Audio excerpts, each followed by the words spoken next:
प्रचंड अशी शक्तिशाली पांडवांना देखील स्वर्गामध्ये जाण्यासाठी सहज प्रवेश मिळू शकला नाही. माणूस तर हा लोभी प्राणी आहे. पहा, पांडवांचा स्वर्ग प्रवास हा आज आपण जाणून घेणार आहोत. तो किती कठीण होता, तर आपल्या सर्वसाधारण माणसाने जीवनामध्ये काय त्यागलं पाहिजे आणि काय आत्मसात केलं पाहिजे ते यातून नक्की तुम्हाला आत्मसात होईल.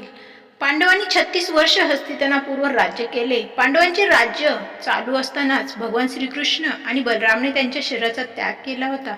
हे सगळे पाहून पांडव आणि द्रौपदी शरीरासहित स्वर्गात जाण्याचा त्यांनी निर्णय घेतला. पण 5 पांडव आणि द्रौपदी स्वर्गात जाण्यासाठी जेव्हा निघाले, पण ते कधीही स्वर्गात पोहोचू शकले नाही. ते का पोहोचू शकले नाही, त्यामागे काय स्वार्थ होता, या सर्व गोष्टी आज आपण या व्हिडिओ मार्फत जाणून घेणार आहोत. चॅनेलला जर नवीन असाल तर थॉट्स या चॅनेलला सबस्क्राईब करा.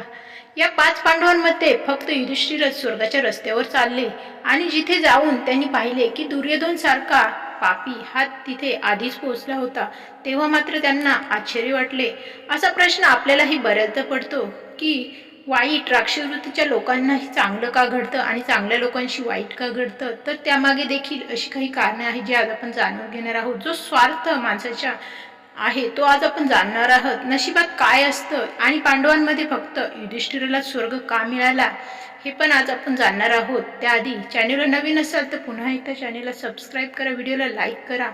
दिवस चाललेले असताना 18 दिवस महाभारताचे युद्ध दुर्योधनाच्या मृत्यूनंतर संपले. हे युद्ध इतिहासातील सगळ्यात मोठ्या युद्धाच्या रूपांतरमध्ये ओळखले जाते.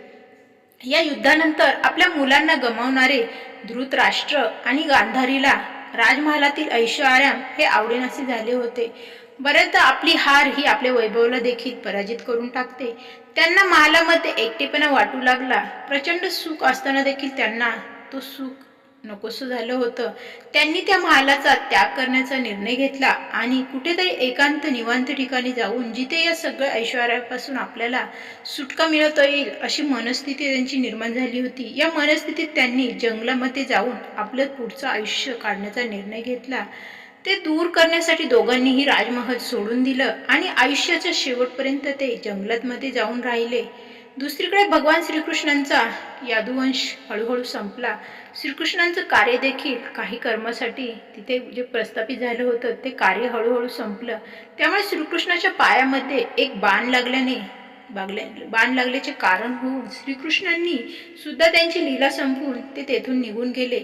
पांडवांचं देखील तसंच काहीसं होतं. पांडव त्यावेळी शानमध्ये हस्तिनापूरवरती राज्य करत होते. पण 36 वर्ष झाले आणि 36 वर्ष राज्य चालवल्यानंतर पांडवांना देखील या गोष्टीची जाणीव झाली की आता आपलं पृथ्वी तलावरचं कार्य हे संपुष्टात आलेलं आहे, ते संपलं आहे. आता आपलं इथं थांबण्यात काहीही अर्थ नाही. आता आपण पृथ्वीलोक सोडून जाण्याची वेळ आली आहे. हे जेव्हा त्यांच्या लक्षात आलं, त्यानंतर पांडवांनी अभिमन्यूचा मुलगा परीक्षितला हस्तिनापूरचा राजा घोषित केलं आणि त्याच्यावरती सर्व राज्यकारभार सोपवण्यात आला. आणि महर्षी वेदव्यासांची आज्ञा घेऊन हे 5 पांडव आपल्या बहिणीला द्रौपदीला बरोबर घेऊन स्वर्गाच्या यात्रेला निघाले. स्वर्गाच्या यात्रेदरम्यान अर्जुनाने बऱ्याचदा लालचमध्ये येऊन धनुष्य आणि बाणाला सोडलं नाही. त्यामुळे या लालची स्वभावामुळे यात्रेदरम्यान 5ही पांडव कितीतरी नद्या, डोंगर आणि समुद्राची यात्रा करत असताना त्यांना अनेक संकट देखील आली. लाल सागराजवळ ते पोहोचले असताना तेव्हा तिथे अग्निदेव प्रकट झाले आणि त्यांनी अर्जुनाला धनुष्य आणि बाण सोडून द्यायला सांगितले. कारण त्याचं जे कार्य होतं ते फक्त पृथ्वीतलावर होतं. आता तू त्याला स्वर्गात घेऊन येऊ शकत नाही, कारण त्याचं काम सुद्धा तोपर्यंतच पूर्ण होतं. अग्निदेवांना धनुष्य आणि तर्कश बाण दिल्यानंतर पांडव त्यांच्या मार्गावर पुढे निघाले. त्यांच्यासोबत एक कुत्र सुद्धा त्यांच्याबरोबर पुढे निघालं. जेव्हा पांडवांनी त्या कुत्र्याविषयी विचारले तेव्हा युधिष्ठिर म्हणाला, हा कुत्रा त्यांचा प्रामाणिक असा प्राणी आहे, म्हणून तो त्यांच्याबरोबर जात आहे आणि त्याला तो अधिकार देखील आहे. त्यानंतर पांडवांनी पृथ्वीची परिक्रमा पूर्ण करण्याच्या इच्छेने उत्तर दिशेकडून संपूर्ण दिशा फिरण्यास सुरुवात केली. उत्तर दिशेपासून पृथ्वीच्या परिक्रमा केल्यानंतर केदारनाथमध्ये पांडवांना भगवान शिवांनी दर्शन दिले. तिथे ते आपल्या भक्तीसाठी स्थापित झाले आणि स्वर्गाचा रस्ता सांगितला. तेव्हा त्यांना रस्त्यामध्ये पुढे चालताना पांडवांनी वाळूच्या समुद्राला पार केल्यानंतर सुमेरू पर्वताचे दर्शन घेतले. ते प्रचंड असे दीर्घ असे पर्वत होते. त्याचे दर्शन घेतल्यानंतर पुढे गेल्यानंतर बद्रीनाथ जवळ सरस्वती नदी पार करणे द्रौपदीला अवघड होते आणि त्यामुळे भीमाने एक मोठा दगड नदीच्या मधोमध टाकला. त्यांच्यावर चालून द्रौपदीने सरस्वती नदी ही पार केली. असं म्हटलं जातं की माना गावामध्ये सरस्वती नदीच्या सुरुवातीला आजही तो दगड अस्तित्वात आहे, ज्याचं दर्शन प्रचंड लोक आजही जाऊन घेतात, ज्याला वर्तमानात म्हणजेच आजच्या परिस्थितीमध्ये भीमपूलच्या नावाने ओळखलं जातं. थोडे दूरपर्यंत चालल्यानंतर द्रौपदी एका जागी ठेच लागून पडली. ते पाहून भीमाने युधिष्ठिराला विचारले की द्रौपदीने आजपर्यंत कोणतेही पाप केले नाही, ती अगदी हसत मनाची आणि शांत स्वभावाची आहे, तरीही तिच्याबरोबर असं का झालं, तिला असा त्रास का दिला जातोय. त्याच्या या प्रश्नावर आणि त्याच्यावरती उत्तर देताना युधिष्ठिर भीमाला म्हणाला, द्रौपदी 5 पांडवांपैकी अर्जुनावर जास्त प्रेम करत होती, त्यामुळे तिने या भावंडांमध्ये केलेला भेदभाव हा ती स्वर्गात पोहोचण्याआधीच त्यामुळे ती खाली पडली. एवढे बोलून युधिष्ठिरने द्रौपदीकडे न पाहता त्याची यात्रा चालू ठेवली. जनश्रुतीनुसार स्वर्गाच्या यात्रेदरम्यान द्रौपदी भीमाचा आधार घेऊन चालू लागली, कारण तिला भीम हा बलशाली वाटत होता. पण द्रौपदी जास्त दूरपर्यंत जाऊ शकली नाही. ती खाली पडू लागली तेव्हा भीमाने तिला आधार दिला, तिला सावरण्याचा प्रयत्न केला. त्यावेळी द्रौपदी भीमाला म्हणाली, भीमा, तू सगळ्या भावांमध्ये माझं सर्वात जास्त काळजी घेतो, माझ्यावर सर्वात जास्त प्रेम करत आहेस आणि मला पुढच्या जन्मामध्ये देखील भीमाची पत्नी म्हणून होण्याची इच्छा आहे. त्यामुळे तिची ही स्वार्थी इच्छा आणि तिचा हा मतभेद पाहून थोडं दूर चालल्यानंतर सहदेव सुद्धा खाली पडला. तेव्हा भीमाने युधिष्ठिरला सहदेवच्या पापाविषयी विचारले. तेव्हा युधिष्ठिर म्हणाला, सहदेवला आपल्या विद्वत्तेवर प्रचंड घमंड होता, अहंकार होता, त्यामुळे तो कोणालाही त्याच्या बरोबरीचा समजत नव्हता. आपल्या कर्माचा गर्व हा कधीच नसावा हे यातून आपल्याला सिद्ध होतंय. त्यामुळे सहदेवची ही दशा झाली आहे. हे ऐकल्यानंतर मात्र थोडं पुढे गेल्यानंतर नकुल देखील खाली पडला. तो सुद्धा त्याची यात्रा पूर्ण करू शकला नाही. तेव्हा भीमने युधिष्ठिरला कारण विचारले. तेव्हा युधिष्ठिर म्हणाला, नकुलला त्याच्या सुंदर असण्यावर, त्याच्या रूपावर प्रचंड असा गर्व होता. या कारणामुळे तो सुद्धा स्वर्गात पोहोचू शकला नाही. पहा, रूपाचा, पैशाचा, प्रसिद्धीचा आणि समाजात वावरण्याचा आपल्याला कुठल्याही प्रकारचा गर्व असू नये, त्याचं देखील फळ आपल्याला कशा प्रकारे मिळू शकतं हे यातून सिद्ध झाले. थोडं पुढे गेल्यानंतर नकुलच्या नंतर अर्जुन सुद्धा खाली पडला. ज्याचं कारण सांगताना युधिष्ठिर म्हणाला, अर्जुनाला त्याचा पराक्रम आणि युद्ध कौशल्यावर, त्याच्या बाणफेकीवरती खूप प्रचंड घमंड होती आणि तो म्हणाला होता की तो एका दिवसातच त्याच्या सगळ्या शत्रूंना संपवून टाकेल. हा गर्व चांगला नाही, हा अहंकार होता. पण असं झालं नाही आणि हे जे कारण आहे की आज त्यामुळे अर्जुनाची देखील अशी हालत झाली आहे की तो स्वर्गात सहज पोहोचू शकला नाही. सगळ्या भावांच्या पापांचा हिशोब देत युधिष्ठिर आणि ते कुत्र आणि भाऊ भीमाबरोबर पुढे जात होता.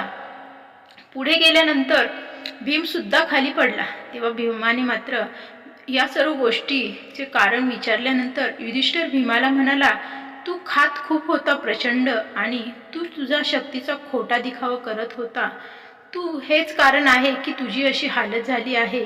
त्यामागचं कारण म्हणजे त्यानंतर फक्त युधिष्ठिर म्हणाला की तो कुत्राच शिल्लक राहिला आहे आणि त्याची यात्रा ही पूर्ण केल्यानंतर ते दोघेही स्वर्गाच्या दाराजवळ आणि दारामध्ये पोहोचले असताना तेव्हा त्यांना दरवाजावर देवराज इंद्र भेटले. देवराज इंद्र, देवादिदेव इंद्रांना आपल्यासमोर पाहून युधिष्ठिर त्यांना म्हणाला, त्यांचे 4ही भाऊ आणि बहीण द्रौपदी यात्रेच्या मध्येच खाली पडले.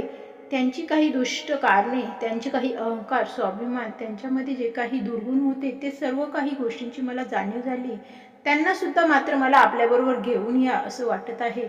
त्यानंतर इंद्राने युधिष्ठिरला सांगितले, त्यांचे भाऊ आणि त्यांची बहीण ही द्रौपदी शरीर सोडून कधीच पहिलेच स्वर्गामध्ये पोहोचले आहे आणि युधिष्ठिरला शरीराबरोबर स्वर्गामध्ये जाण्याची संधी मिळाली.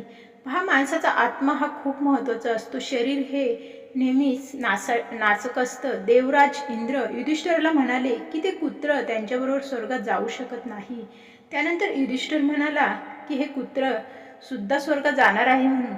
खूप वेळ समजून सांगितल्यानंतर सुद्धा जेव्हा युधिष्ठिरने हे मान्य केलं नाही तेव्हा कुत्र्याच्या रूपामध्येच तिथे उपस्थित असलेले यमराज त्यांच्या खऱ्या रूपामध्ये प्रकट झाले. मात्र त्यांना हे आश्चर्यचकित वाटलं. ज्या कुत्र्याला संपूर्ण रस्ताभर युधिष्ठिर प्रामाणिक समजत होते ते तर प्रत्यक्ष यमराज होते. युधिष्ठिरला चांगलेपणा आणि प्रामाणिकपणा युधिष्ठिरचा पाहून यमराज मात्र खुश झाले होते आणि त्यांना आशीर्वाद देऊन तिथून ते निघून गेले. अशा प्रकारे 5 पांडवांची स्वर्गयात्रा ही कशा पद्धतीने त्यांच्या संपूर्ण त्यानंतर इंद्र आणि युधिष्ठिर रथामध्ये बसून स्वर्गाकडे निघाले. जेव्हा युधिष्ठिर स्वर्गात गेले म्हणजे यमाने आपलं कर्म हे पूर्ण केलं होतं. पांडवांना स्वर्गापर्यंत पोहोचवण्याचं कार्य हे मात्र यमाने प्रामाणिकपणे केलं होतं. तेव्हा त्यांना खूप आश्चर्य वाटले होते जेव्हा युधिष्ठिर स्वर्गात पोहोचले. कारण दुर्योधन सुद्धा अन्य देवतांबरोबर स्वर्गामध्ये दिव्य सिंहासनावर बसले होते. युधिष्ठिरने जेव्हा इंद्रांना या सर्वांचे कारण विचारले तेव्हा मात्र त्यांनी सांगितले की दुर्योधन भलेही आयुष्यभर खोटं कर्म आणि खोटं बोलत असला किंवा अधर्माची साथ त्याने दिली असली, पण अर्जुन आणि भीम यासारख्या योद्धांना त्याने कधीही न घाबरता आपली हार समोर मांडली नाही. तो त्यांच्याशी लढला. तो हार समोर दिसत असताना देखील त्याने बहादुरीनं त्यांच्यासोबत युद्ध केले.